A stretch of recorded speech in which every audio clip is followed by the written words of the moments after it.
money radio for a really great future. We're talking real money.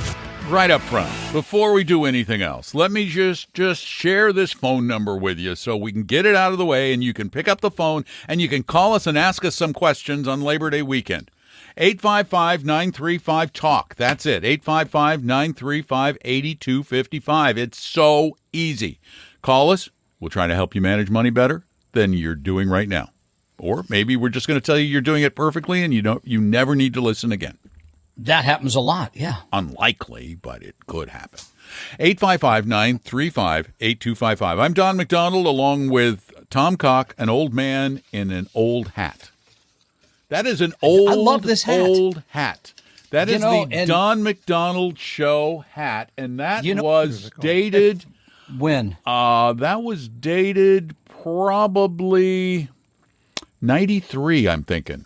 Okay, yeah. 1993. So we were pals then, but the thing is, my holiday involves cleaning out the garage, as I mentioned recently, and part of that was going through boxes from the previous house, which had been in there since a year ago. And I opened the box up, I'm like, hey, I love that hat. So there it is. It's out, and I'm using it now. We wish you a Merry Labor Day and a nice clean garage. Exactly, because you'll need it soon. Yeah, I need to do lots of that stuff. I'm not going to. 855-935-8255 is our phone number. We read stuff all the time about money, and oh my gosh, every day I probably read about 10 or 12 financial articles, maybe more. And I read one the other day in a publication that I used to really like. Years ago, I really liked Forbes magazine. I don't anymore.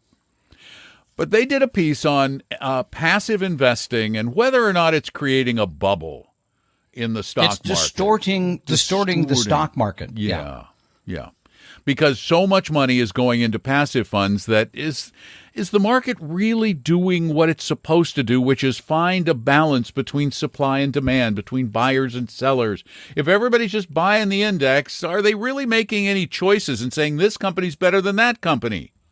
Or they're saying that price discovery is not working, that stock prices are just now a matter of supply and demand, money coming in, money going out. There isn't anybody, as you said, sort of analyzing things. However, still, to this day, over half of the money in mutual funds in the U.S. is actively managed. Which we're talking about here. We're talking about people that are picking stocks or timing markets or using sectors or trends or all these things that suggest they'd like you to believe that they know something about that's going to happen Tuesday that you do not know.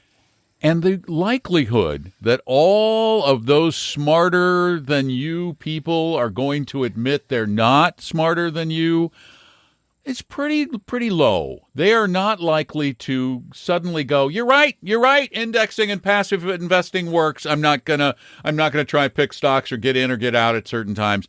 That's not likely to happen. Even if more of you are buying index or passive style products every day, we're still a long way from people giving up on their belief that there are smarter people picking stocks. Well, according to this piece, it's still, in their words, passive only makes up 20% of the global assets under management. Overseas, there is still that pervasive belief that people are smarter than the market. In the U.S., we've kind of got it down. But this article, though, drifted off into some territory that I wanted to highlight. Because this is indicative of the active fund cheerleaders. They say, now it's a better time for active than it's ever been before. Or active isn't doing... Stock pickers market. Yeah, stock pickers market. Or active isn't doing as badly as they say. In this article, they said, according to Morningstar's active passive barometer, in March of 2024, that 42% of active funds beat their active peers in their passive peers. Their passive peers in 2024. Now, that's 1 year, and 42% won. Wait a minute, doesn't that mean that 58% lost? That's good math. Yes, I think you can stick with that. And that's over 1 year. How did they do over 10 or 15 or 20 years. I'll tell you when we get back. 855-935-TALK. Tom and Don are talking real money. Do you suffer from financial flinch reflex? Hi, I'm Don McDonald, and financial flinch reflex, or FFR, is a widespread condition triggered by watching too much financial news and not having a solid retirement plan. Common symptoms include doom scrolling, yelling at your portfolio, and considering gold bars, crypto, or your brother-in-law's startup. Markets don't cause panic. Not having a plan for them does. The best treatment? A real financial plan. One that's based on your life, not the latest headlines. And yes, we're talking to you, future retiree. Start your financial calming regimen today with a free, no-pressure meeting with an Appella advisor at TalkingRealMoney.com or call 800-386-3004. That's TalkingRealMoney.com, because a plan is the antidote to panic. Side effects of planning may include peace of mind, smarter investing, and fewer late-night CNBC binges. Please plan responsibly. Appella is an SEC-registered investment advisor. See AppellaWealth.com or the firm's Form ADV for more details. Your guides to a really great financial future. Tom and Don are talking real money. Well, Forbes made a mistake. They said that was a March 24 study. It was through December 31st, 2024. That they looked at the performance of the passive versus right, and that active, they said active. They're saying, well, active didn't do that badly. They did over 40% successful. Yeah, okay. Well, let's drill down, shall we, Tom? That was 1 year. 1 year, yeah. 1 year. Now, okay. U.S. large growth, that's pretty similar to the S&P 500. So let's use that. Generally speaking, yes. Let's use that. 1 year, U.S. large growth, according to Morningstar, through December 31st, 2024, 40.3%, 1 year. 40.3% outperformed the benchmark. So 60%. So 4 out of 10 did better than. Yes. Good job, you guys. You didn't do as horribly as we thought. Well, unless we look at 3 years. Okay. And then only 17.7% beat their index. So it's less than half when you work between 1 and 3 years. 5 years. 8.2%. Yikes. Wait, it gets worse. 10 years, 2.5%. Wait, you got to pick the right 2 out of 100? Uh-huh. That's the problem. 15 years. Oh, wait. 15 or 20 years, once you get out to 15 or 20, it's exactly the same. Which is more, I think 20 years would be honest in a way, because that's more like a period of investing that people can really pay attention to. I think that's fair. Yeah. 1 out of 100 beat the benchmark. One just not a out of 100. Yeah. So should you own actively managed funds for the long haul? Not if you want to outperform. No, and okay, but there's a couple other things here that you didn't mention. 9 straight years, more money's poured into passive funds than have into active funds. Gee, that's probably why. Yeah, probably why. Another one to look at is I often go back and look at kind of when I got started in this industry with our friend Paul Merriman in 1997. 1 out of $20 was invested passively or index style. Today, that's true. In the United States, 1 out of 2. Wow. So again, people have voted with their feet. But here's the problem generally, because all of us want to be above average, right? Above average drivers, above average students, above average lovers, just all okay. Be So above far you've named all of my above average traits. Yeah, I'm 1 out of 3 there, but okay. So take your pick. The thing is, so when you go to people and you tell them, well, you're just going to accept what the market provids. Oh, people boring. They think, no, that's not investing. That's mediocrity. Because investing is hiring the person that can do it better than that. That's the rub. So, and people forget that, again, over the long haul, stocks are provided somewhere around 10% a year. Bonds are provided somewhere around 5% a year. Mm-hmm. Is that enough when you combine the two? Well, for most people, yes. But it sounds, as you said, mediocre. Yeah. Yeah, and it's interesting. Over 10 years, I gave you the 2.5% outperform. Yeah. But if it was in the lowest cost segment of that market, the cheaper ones, the cheaper ones outperformed 4.5% of the time. And this is another part that people forget, that costs do matter. And the highest cost only 1.2% of the time. Yeah. By the way, I find it fascinating that what was the period of time where the 1%? That's 20 years? Yes, 15 years, 15 to 20. Same percentage of people. Remember in the Revolutionary War, but the number that's 1% is how often people got hit by bullets. 1 out of 100. If you can call those things bullets, whatever they were, balls of lead. Balls, yeah. They were not going through round. I wouldn't have. I wouldn't have wanted to be one of the 1 out of 100. No, though. It's still bad. I'll give you that. But I would have been for going. Come on, go ahead and shoot me. There's not 100 of you. I was wondering how Tom would get war history in American war history, because that number still fascinates me. 1 out of 100. So 855-935-TALK. That's our holiday phone number. It's the same on every other day too. But call us on Saturdays, 855-935-8255, just like our good friend Jason did in Sammamish. Hey, Jason. Good afternoon, guys. Thank you for taking the call. Just wanted to talk today about data independence. And obviously we had the firing a month or so ago of the Bureau of Labor Statistics Commissioner, which I think I chatted with you about that at the time. Yeah. And now we have another effort to kind of monkey around with the Fed with this potential removal of the governor.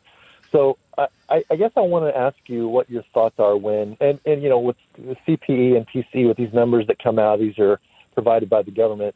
What happens when they start turning south and the administration doesn't like, and we can't trust any of the data, and Wall Street, can't trust the data that's coming from government? What then do we do as investors? Because I know we want to be invested in everything, but how is the broader market going to handle when we can't trust the source of the data? Jason, you insist on trying to drag us kicking and screaming into the political arena.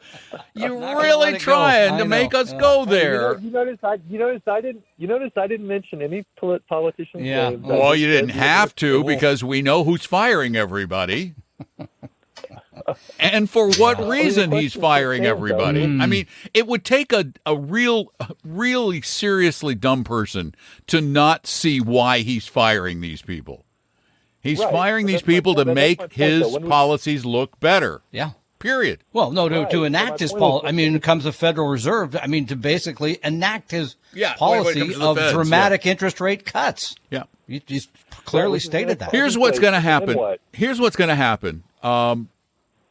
Wait, you know what's going to happen? Well, if he does get his way and he lowers interest rates, the stock market is going to go, yay, hooray, for a short time. And then, then inflation will go up. As soon as you see inflation turn that will be, I'll tell you that, it'll be dramatic, and it'll be down, and it'll be fast. However, I truly believe, as a student of American history, as is Tom, that this kind of stupidity in America and globally is pendular. It's it's cyclical. It happens. The pendulum swings way too far to the right, and then way too far to the left, and then way too far to the right again. And we tend to bring ourselves back into some semblance of stasis in between those wild swings. We are in, I believe, and this is merely based on my many years of reading about this and studying it, I think we're in a period of extreme that the electorate is eventually going to say, okay, yeah, we had reasons, but there are actual facts that maybe we should try to believe. Yeah, I will say it this way. Two things. Number one, I don't know in the long haul all these silly games will change the big picture value of stocks. They'll go down, they'll go up. I mean, but remember, these are still companies at the end of the day that are reporting earnings, potential growth, that kind of thing. That's one. Number two, completely agree with Don, finally. The Republic will stand. It'll take this. It won't be pleasant, I think, in many ways, but we will move on. That's my take. It won't be pleasant. It isn't pleasant. Well, depending, again, on where you are. I got to tell you, there are even some of the people I know who were supporters of the president who are going, wait a minute, this is not what I was expecting. Well, front page of the Wall Street Journal today said he's firing some of the people that he just brought in last few months. So I don't know.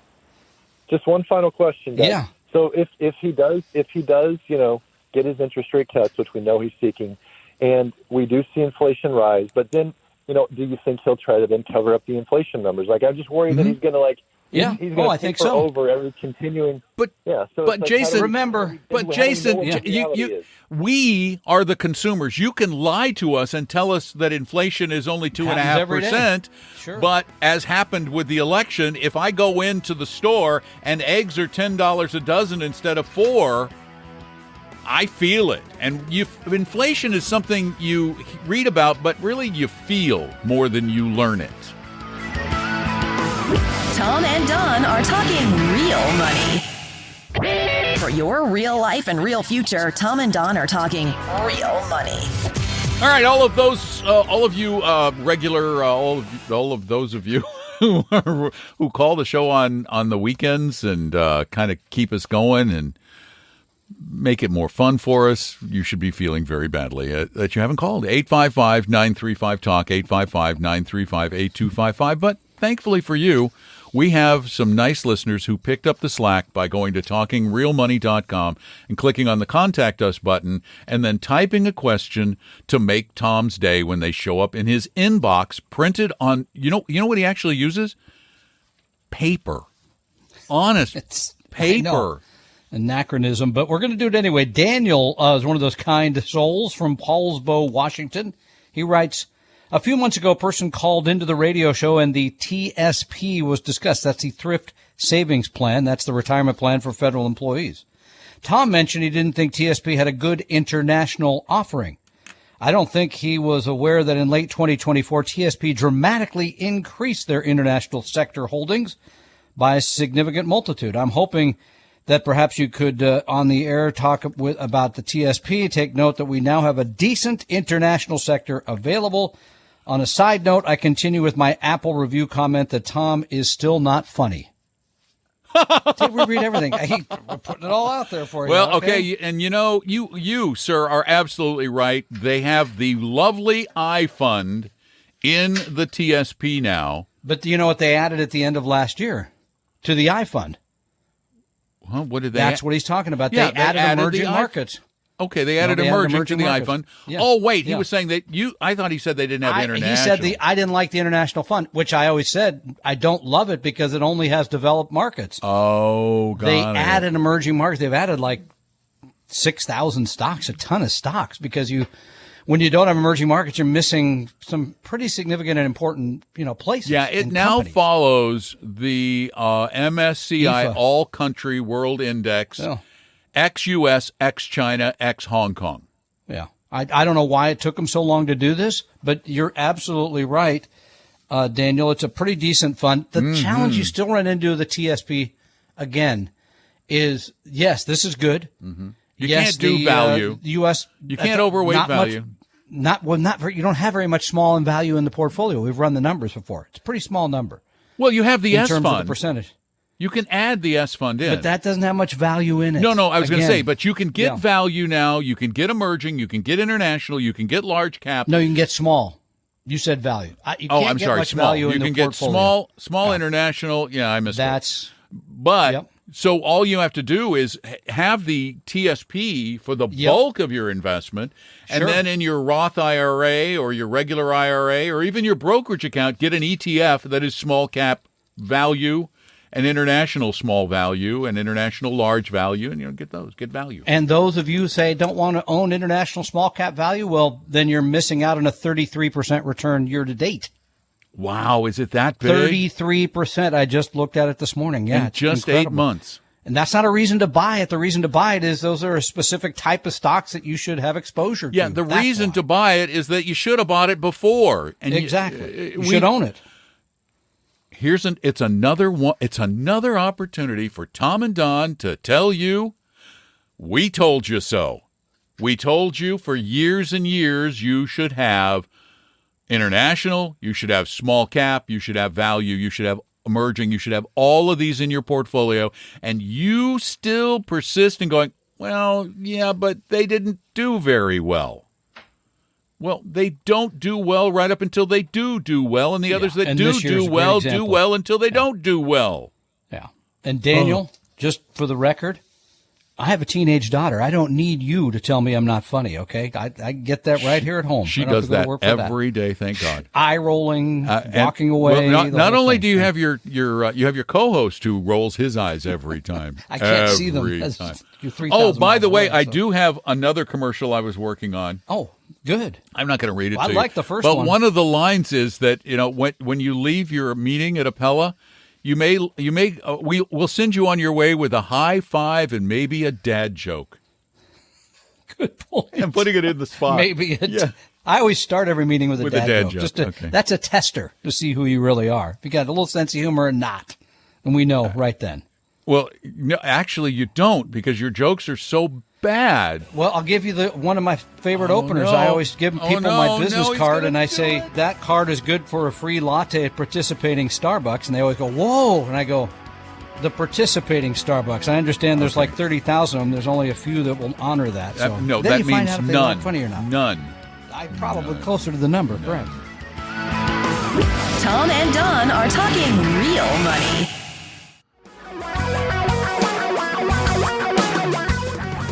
Reality radio for a really great future. We're talking real money. By sharing your card humor, you've now destroyed it for all future meetings. I don't think so, because people don't listen that carefully. Yeah, they forget. They don't listen. It's funny. Well, kind of. Speaking of listening, the only way to hear shows like this for most of our career was on the radio. Yeah. Like we are right now. We're on the radio, on being broadcast over the electronic airwaves. Amplitude modulation. And frequency modulation, too. That's true. We're on the FM band as well. Yeah. Uh-huh. Yeah. But, it turns out that a lot of people are listening over the internet. Yeah. A lot. As a matter of fact, we got a ton of calls that just came in, and not one of them is from the Seattle metro area. Well, maybe they're saving their money so they can buy a $16,800 ticket to see Leo Messi play tomorrow night. Pretty in pink. Look that up. That's what I was showing you. Pretty in pink. $16,578. That's a lot of money to go see a sporting event. It is. 855-935-TALK is the number that so many people have already called. Thank you for doing it. Let's start in Spokane. Well, let's move on to Spokane. Susie, welcome to the show. Hi there. Thanks, you guys. I've learned a lot from your show. I was just wondering what your thoughts are on long-term care insurance. Hard to get. Yeah, I mean, what are our thoughts? As Don would very kindly say, it depends, because it depends on how much money you have. It depends on what it's going to cost you. It depends on, whether it's just you or one other person in your life. There's a lot of factors. And as Don also correctly pointed out, it's expensive. To buy a premium type policy where you're just paying, renting it, if you will, in a way, basically impossible today. You're going to have to buy a hybrid of some kind. You can do it. No, the premium-based policy. Not many, though. How old are you first? That's really important. I hate to ask, but it's important.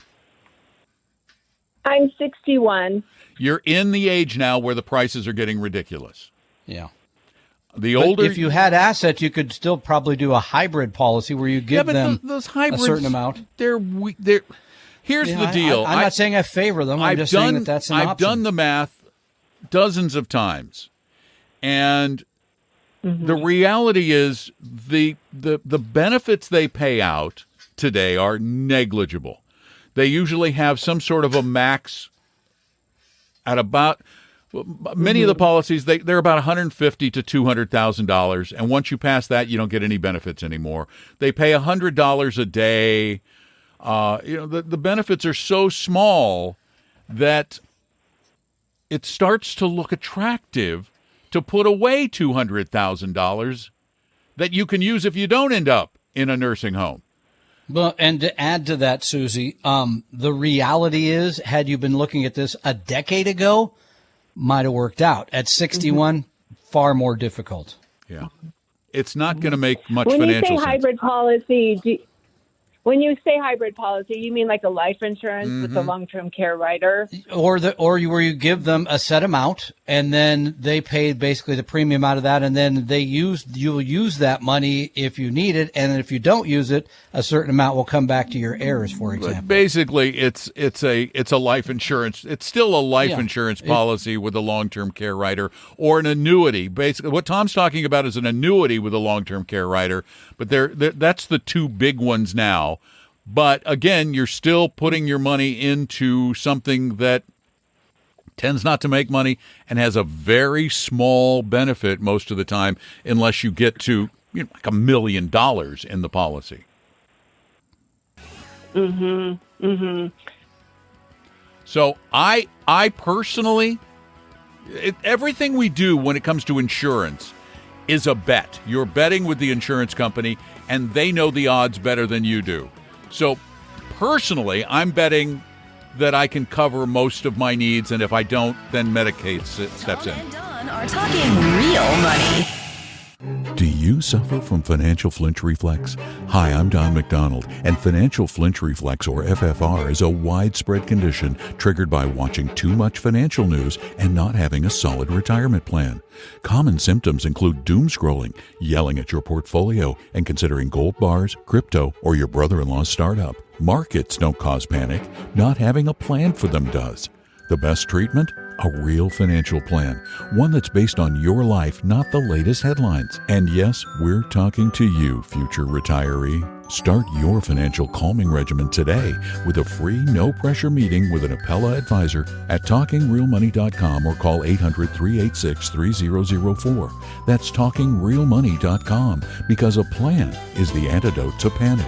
Side effects of planning may include peace of mind, smarter investing, and fewer late-night CNBC binges. Please plan responsibly. Appella is an SEC-registered investment advisor. See AppellaWealth.com or the firm's Form ADV for more details. Your guides to a really great financial future. Tom and Don are talking real money. During the break, I did a little bit more research, actually trying to find some real numbers on long-term care. For a 60-year-old woman, a pretty basic long-term care policy paying out about a max of $150,000 in benefits at $100 a month. Total. That's when they and that's the problem. A day. Is they max you out. They're not going to. They say that's not. They're not going to take care of you. Then why not just have 150 in the bank? That's what I was saying. It's about $1,900 a year for a 60-year-old. Now, bearing in mind that you typically go into long-term care in your 80s. That's the typical time for long-term care. Typically is not long-term either, long-term, by the way. Yeah. If you invested that money, you would have, at 6% in a balanced portfolio, you'd have about $100,000 at 85. So it's a gamble. You can, for example, you could get a lump sum hybrid policy for $90,000 at age 60. And what's that going to pay you? It would pay you up to $460,000 in long-term benefits. Wow, substantially more. $6,400 a month, but that's $90,000 out of your pocket today, forever. Yeah, this always comes back to how you feel about insurance in general, right? Because you're not an insurance guy. I still have a lot of insurance. I don't love writing the checks, but I just feel bad because I've got a younger daughter. Something bad happens, and she's going to need the money. But the long-term care thing is a little tricky because there is a backstop. It's not a nice backstop, but it's a backstop, and that is Medicaid. You have to be broke. Yeah, you got to spend it down. But there is a safety net so that you don't just die in the gutter. And the reason we can be somewhat smug about this is we're both older than the typical retirement age, and our opportunity for continued employment appears strong, other than the first hour of the show today. But other than that, it's if you base it on phone calls, that's what I'm saying. So anyway, 855-935-TALK. That's our number on Saturdays. Let's go to Los Altos, California. Speaking of the Bay Area. Hey, Susie, welcome to Talking Real Money. Hi. Oh, this is Los Altos, but this is Maya, not Susie. Oh, Maya. It says Susie on my screen. He messed up. It's okay. Bad. Hi, Maya. Okay. Hi there. So I have a question about what you think of the book Die with Zero, which I recently read. And I was particularly struck by the information that most people receive inheritances in their 60s when the funds don't really make much of a difference in their life. Whereas if they got that in their late 20s or 30s, it would have a much bigger impact. But the book in general seems to contradict a lot of other financial advice. Like what? What other advice? Because I love the book. You read the book? I read the book. Well, I haven't read the book. I give people the book from time to time. To save everything and to not give to your children early, for example, to save it in your own account.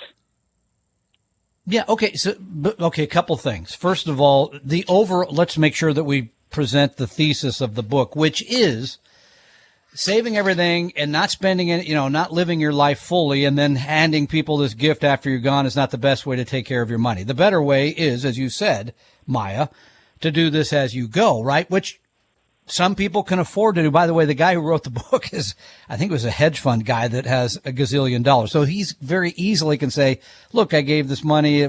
Didn't he have a big birthday party too that cost $1 million, whatever it was. So he can do this more easily than most of us can. But in a general sense, I happen to agree with the overall thought that your life should be lived to leave others a lot of money. I mean, unless you have some horrible guilt complex, which Don could certainly associate with, but I don't, and I don't care. I'm not leaving them anything. My goal is to actually die with my last check to Duke Energy bouncing. That's my line. Okay. First, this is always tricky because remember the last call was about long-term care, right? So that's a person who's saying, hey, I want to make sure I'm going to be okay at the end of my life. And this book is saying, well, quit worrying about that so much and give away whatever you can while your kids really need it in their 20s and 30s. But no, I favor the book. I like the overall tenor of it. I think for many people, and this gets back to your attitude about money, it's reasonable. For wealthier people. Exactly. Now that's fair. Not many. They can afford to do wealthier. It. Yeah. Because it's a fact that the majority of Americans don't have more than $100,000 in their retirement funds. That's true. And what that points out is that this is a niche-y little book. It is. It really is. It is not applicable generally because the vast majority of older Americans are struggling to have enough to pay for as we talked about, their health care in retirement. I think that's fair. Again, and so most of the people that I talk to are people who have saved, right? Because they don't come and see us if they have nothing. So Don's right. It's a smaller number, but those are the people that we deal with because they've been savers and investors for a long period of time. But, and by the way, I feel like I live this because I pay for vacations. I try to do things where everybody gets together and hangs out as a family, which I think is extremely valuable. So does that answer your question? So yes, I do agree with it. Okay, so I think you're saying if you can afford to live this way, so if you don't have to worry about your future retirement or your future health care because you have sufficient assets, then yes, go ahead and spend now and gift now. Yep. If you got it, if you can sit down and run a budget that says, okay, if the worst case scenario happens and I'm in my 80s and I have to spend 10 years in a nursing home, will I be able to pay my own way rather than going on the dole with the government?